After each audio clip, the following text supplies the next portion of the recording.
En gros, l'état de la course à la mairie est « tu te retires, non tu te retires, non, c'est toi qui te retires ». Et à ce stade, personne ne fléchit. Voilà où nous en sommes. Nous avons entamé ce cycle électoral avec 5 candidats. Nous avons toujours 5 candidats. Hier soir, le Parti démocrate de Manhattan a officiellement soutenu l'assembléiste Zoran Mamdani, qui est après tout le candidat démocrate. Ce n'est pas vraiment une surprise. Cependant, étant donné la situation de cette campagne, c'est peut-être une surprise. Le parti a tweeté « Les démocrates soutiennent les démocrates ».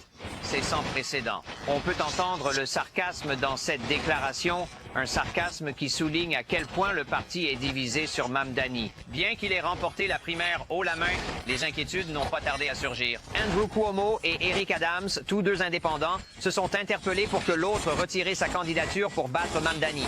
Jusqu'à présent, cela n'a pas porté ses fruits. Adams dit qu'il était abasourdi lorsque l'ancien gouverneur lui a demandé de se retirer. J'ai dit, Andrew, tu es arrogant à ce point-là. Je suis le maire de la ville. Je suis le maire de la ville de New York. Et tu veux que je retire ma candidature alors que tu viens de perdre contre Zohan de 12 points? Hier, l'ancien gouverneur démocrate David Paterson a exprimé son soutien à une idée récemment avancée par un autre candidat indépendant à la mairie, Jim Walden. Walden a proposé un sondage sans Mamdani pour savoir quel des candidats est soutenu par les New-Yorkais. Et ensuite, que ce candidat soit le seul à se présenter contre Mamdani lors des élections de novembre. Bien que Paterson ait soutenu Cuomo lors des primaires, il déclare qu'il ne prend pas parti pour qui que ce soit, du moins pas encore, pour affronter Mamdani. Il souhaite simplement que Mamdani soit battu à tout prix. S'il est le remède aux maux du parti, alors le cyanure guérit les maux de tête.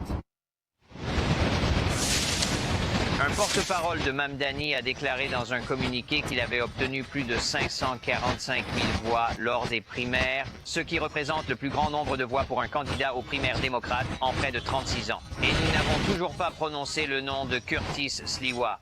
Il est bien sûr le candidat républicain et il continue de dire qu'il ne va nulle part non plus.